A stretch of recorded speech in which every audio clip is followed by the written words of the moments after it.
हाल ही में हिमाचल प्रदेश के सम्मानीय मुख्यमंत्री सुखविंदर सिंह सुक्खू जी का जो संबोधन हुआ है, आपदा को लेकर जिस तरीके से उन्होंने टिप्पणी की है या अपने भाषण में जो चीज़ें कही है कि केंद्र का हमें सहयोग नहीं मिल रहा है, जो 31 करोड़, क्या वो स्पष्ट करेंगे जो 31 करोड़ आया है वो किसकी मदद से उन्हें मिला है? क्या वो राशि केंद्र की नहीं थी? अगर वो नहीं दे सकते तो तथ्यों सहित भारतीय जनता पार्टी इसको इन तथ्यों को देने के लिए तैयार है। और दुर्भाग्य तो ये है कि मंडी के साथ 10 महीनों में जो भेदभाव चल रहा था उसको उठाने में इनकी पार्टी की अध्यक्षा और हमारी लोकसभा की सांसद प्रतिभा सिंह वहाँ मौन बन के रही और वो मूर्ति बन के रह गई। मंडी की चाहे हम बात करें, चाहे हमारा सेटलमेंट ऑफिस था जो मंडी में खुला था, उसको उन्होंने बंद करने पे उन्होंने कोई मांग जनता के सामने नहीं रखी। एसपीयू का, सरदार पटेल यूनिवर्सिटी का जो दायरा कम हुआ उस विषय में कोई बात नहीं की। शिव धाम वहीं का वहीं खड़ा है।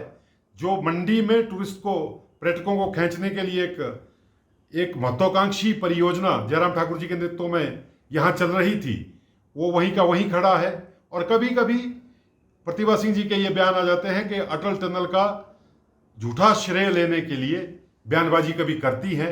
ये सबको मालूम है कि इसका प्रारूप अटल बिहारी वाजपेयी जी ने, उनके मित्र टशी देवा को भी उसके साथ याद करते हैं, उन्होंने रखा था और मोदी जी ने इसको अमली जामा पहनाया है। और आज पर्यटकों की जो भरमार है उसी टनल के कारण हजारों की संख्या में गाड़ी या टूरिस्ट जाती हैं, तो वो मोदी जी की देन है।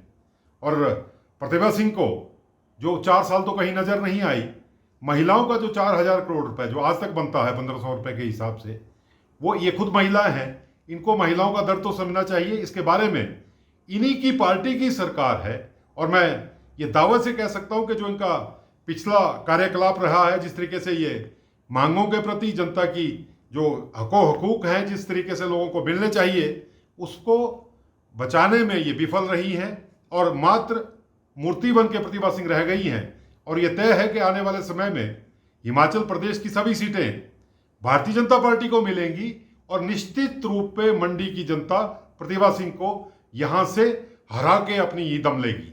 हाल ही में हिमाचल प्रदेश के सम्मानीय मुख्यमंत्री सुखविंदर सिंह सुक्खू जी का जो संबोधन हुआ है, आपदा को लेकर जिस तरीके से उन्होंने टिप्पणी की है या अपने भाषण में जो चीज़ें कही है कि केंद्र का हमें सहयोग नहीं मिल रहा है, जो 31 करोड़, क्या वो स्पष्ट करेंगे जो 31 करोड़ आया है वो किसकी मदद से उन्हें मिला है? क्या वो राशि केंद्र की नहीं थी? अगर वो नहीं दे सकते तो तथ्यों सहित भारतीय जनता पार्टी इसको इन तथ्यों को देने के लिए तैयार है। और दुर्भाग्य तो ये है कि मंडी के साथ 10 महीनों में जो भेदभाव चल रहा था उसको उठाने में इनकी पार्टी की अध्यक्षा और हमारी लोकसभा की सांसद प्रतिभा सिंह वहाँ मौन बन के रही और वो मूर्ति बन के रह गई। मंडी की चाहे हम बात करें, चाहे हमारा सेटलमेंट ऑफिस था जो मंडी में खुला था, उसको उन्होंने बंद करने पे उन्होंने कोई मांग जनता के सामने नहीं रखी। एसपीयू का, सरदार पटेल यूनिवर्सिटी का जो दायरा कम हुआ उस विषय में कोई बात नहीं की। शिव धाम वहीं का वहीं खड़ा है। जो मंडी में टूरिस्ट को, पर्यटकों को खींचने के लिए एक महत्वाकांक्षी परियोजना जयराम ठाकुर जी के नेतृत्व में यहाँ चल रही थी, वो वहीं का वहीं खड़ा है। और कभी कभी प्रतिभा सिंह जी के ये बयान आ जाते हैं कि अटल टनल का झूठा श्रेय लेने के लिए बयानबाजी कभी करती हैं।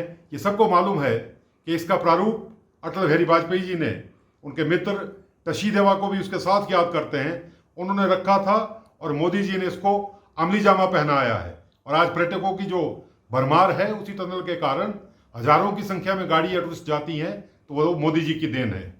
और प्रतिभा सिंह को जो 4 साल तो कहीं नजर नहीं आई, महिलाओं का जो 4,000 करोड़ रुपए जो आज तक बनता है 1,500 रुपए के हिसाब से, वो ये खुद महिलाएं हैं, इनको महिलाओं का दर्द तो समझना चाहिए। इसके बारे में इन्हीं की पार्टी की सरकार है और मैं ये दावे से कह सकता हूं कि जो इनका पिछला कार्यकलाप रहा है, जिस तरीके से ये मांगों के प्रति जनता की जो हकूक हैं, जिस तरीके से लोगों को मिलने चाहिए, उसको बचाने में ये विफल रही हैं और मात्र मूर्ति बन के प्रतिभा सिंह रह गई हैं।